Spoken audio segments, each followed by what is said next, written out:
Fala, meus amigos, boa tarde. Vamos começar agora a nossa live, como prometido, e o tema que nós vamos debater hoje é sobre pancreatite, né? A gente tinha colocado uma enquete nas redes sociais, colocando duas possibilidades, né?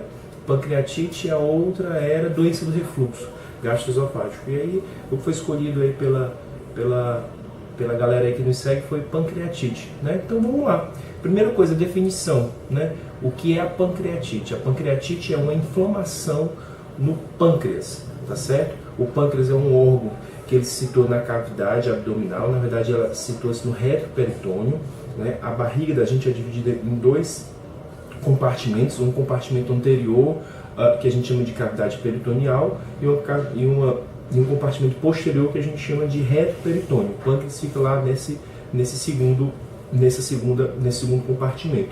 Fica por trás do estômago, né? Então, se você imaginar o estômago sendo mais ou menos nessa localização, por trás do estômago é onde se localiza o pâncreas, tá bom?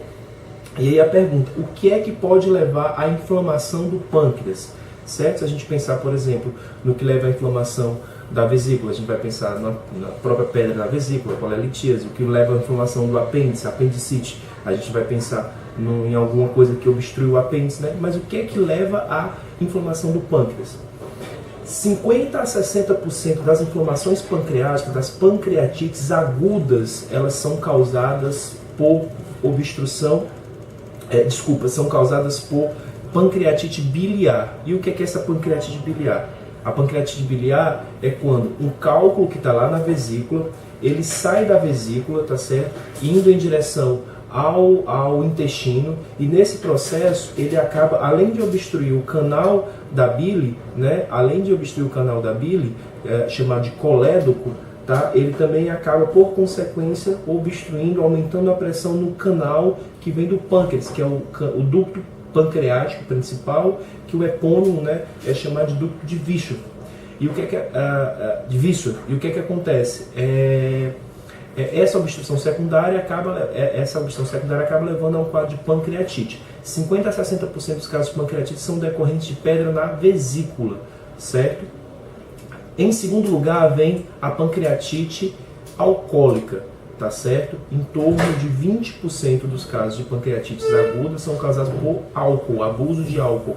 É aquele sujeito que bebe, fez uma libação alcoólica intensa, né? E aí com algumas horas depois dessa libação alcoólica ele tendo uma pancreatite, é uma inflamação do pâncreas em decorrência de uma agressão do álcool no pâncreas, tá bom? E aí a gente acaba tendo, como outras causas, uma miscelânea de coisas, várias outras coisas que são mais raras de causar pancreatite, mas podem também causar. Por exemplo, hipertrigliceridemia, quem tem triglicerídeos alto no sangue, quem tem níveis de triglicerídeos acima de 500, geralmente tem que fazer medicação preventiva para evitar uma pancreatite, tá certo? Medicamentos, se você pegar a relação de medicamentos que pode causar pancreatite, é uma relação gigantesca, tá bom?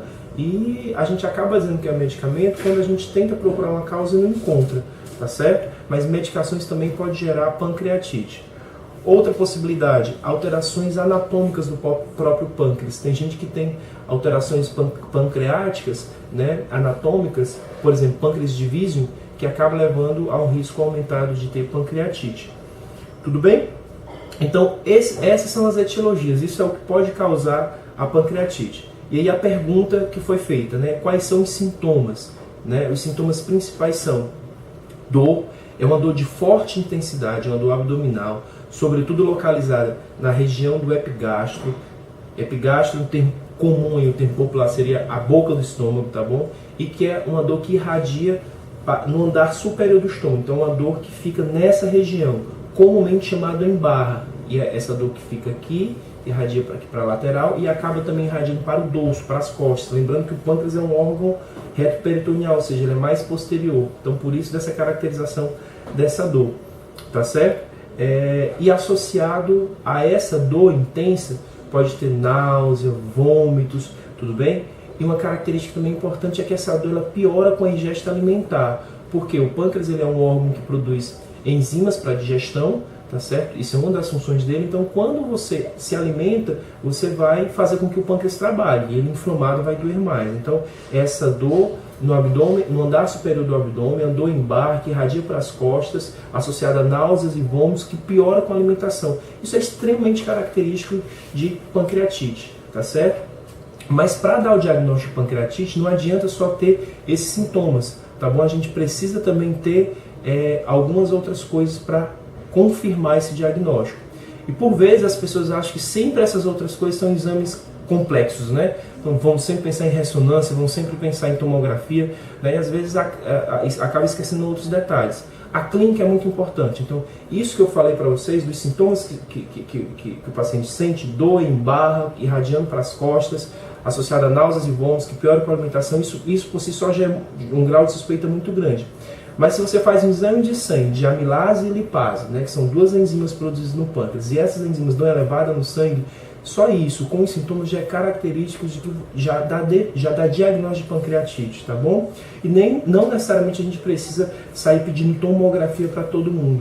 Por vezes a gente vê nas emergências que os colegas já pedem imediatamente a tomografia. Não necessariamente a gente precisa já de cara pedir. É um exame que é importante, a tomografia, sobretudo para o acompanhamento de uma pancreatite, porque podem ter complicações da pancreatite que a gente vai precisar investigar posteriormente. Mas a tomografia também é um exame que a gente pode lançar a mão, que pode ajudar no diagnóstico também, tá certo? Mas se você já tiver clínica suspeita, de grande suspeição, com amilase e lipase elevado, não tem outra coisa para a gente não caracterizar, tá bom? Apesar de que a amilase e lipase por si só, sozinhas, isoladas, não são patognomônicas, ou seja, não determinam o diagnóstico de pancreatite, tá bom? Bom, então se a gente tem um paciente que tem o quadro clínico semelhante, tem amilase e lipase elevados, tem uma tomografia sugestiva de pancreatite, o que nós vamos fazer com esse paciente, né? Como é que se trata uma pancreatite? Primeiro passo, a gente tem que identificar qual é a causa. Tá bom? A gente não vai conseguir tratar uma pancreatite sem identificar qual a causa dela, tá certo? Porque ela pode recorrer, e se ela voltar, né? Então, lembrando lá daquelas causas, né? A gente sempre tem que pensar biliar, né? Ou seja, decorrente de uma pedra na vesícula, álcool, né? São as principais. Então, álcool, triglicerídeo, cálcio elevado. Então, a gente sempre tem que tirar essas possibilidades, né, de diagnóstico, até para você poder tratar, para você tirar o fator de agressão do pâncreas, né? Se é álcool, não bebe mais, se é triglicerídeo, tratar triglicerídeo. Por vezes o paciente tem que fazer plasmaférese, né? A gente teve um caso recente aqui no hospital que eu trabalho, né? Enfim, se for medicação, retirar a medicação e por aí vai. Então, assim, dado isso, os próximos passos de tratamento são analgesia, né? O paciente está com dor, você vai ter que fazer analgesia pesada para esse paciente, tá certo? Outro detalhe, zerar a dieta, né? Esse paciente está com o pâncreas inflamado, o pâncreas é um órgão que produz enzimas que vão ajudar na digestão. Se você continuar alimentando esse paciente, ele vai continuar sentindo dor, tá bom? Então você tem que zerar a dieta desse paciente, mas você não vai zerar a dieta desse paciente, não vai equilibrá-lo. Ou seja, você precisa fazer reposição hidroeletrolítica, da eletrólito, da sais e da líquido, que ele vai precisar, como qualquer pessoa precisa no dia a dia, tá bom? E aí vem uma celeuma grande, né, que por vezes acontece em relação aos antibióticos, né? Eu preciso ou não preciso fazer antibiótico no quadro de pancreatite? A resposta é, se for pancreatite não complicada, não precisa, tá certo? A grande maioria das pancreatites você não vai precisar fazer antibiótico nem terapêutico, ou seja, nem para tratar a infecção, nem profilático, certo? Você só tem indicação de fazer antibiótico para quadros de pancreatite quando você tem pancreatite necrotizante, com infecção do tecido pancreático. E por via de regra são pancreatites gravíssimas, tá bom? Bom, gente, e aí é outro detalhe. E opera-se, e precisa operar a pancreatite, né? Depende. Se for pancreatite biliar, se a causa da pancreatite for pedra na vesícula, dentro da mesma internação você precisa retirar a vesícula daquele paciente, porque senão ele vai ter um novo quadro de pancreatite, vai sair outra pedra de lá e fazer outra pancreatite, tá certo? E fora essa indicação, as indicações cirúrgicas de pancreatite aguda é só se ela complicar com alguma coisa. Uma das principais complicações da pancreatite é o pseudocisto, certo? Acumula ali líquidos inflamatórios, acumula ali líquidos pancreáticos ao redor do pâncreas, aquilo ali fica bloqueado e forma uma cápsula, uma pseudocápsula, né, entre o estômago, o próprio pâncreas, e aquele líquido fica acumulado. Boa parte desses líquidos ele é reabsorvido pelo próprio organismo, mas alguns pacientes acabam que não reabsorve, você às vezes tem que fazer algum procedimento cirúrgico, às vezes endoscópico, às vezes cirúrgico, para retirar esse líquido, tá certo? Alguma derivação para esse líquido cair dentro do estômago e assim ser drenado, tá bom? Ou até mesmo quando você tem complicações agudas mais importantes, como necrose do tecido pancreático, que você realmente também precisa operar, certo? Mas é isso, meus queridos. Acho que a gente conversou um pouco sobre pancreatite, tá bom? Teve uma colega que mandou uma pergunta, ela relata, foi a Flávia, não me recordo o sobrenome, ela relata que ela já tem diabetes e perguntava se já tinha diabetes, era obesa e a concentração de insulina no sangue dela era baixo, né? Se isso aumentava o risco dela de ter pancreatite. A resposta é não, tá bom? Apesar de que o pâncreas ser o órgão que produz a insulina, tá certo? Mas não tem relação entre pancreatite e diabetes, certo? Pancreatite, as causas gerais, a etiologia da pancreatite são aquelas que eu falei no início da live, tá bom? Então não tem relação específica, tá certo? Mas é isso, meus queridos. A gente fica aí a postos. Quem tiver alguma dúvida pode mandar aí por direct que a gente responde, tá bom? Direct ou mensagem. Um abraço, até a próxima live.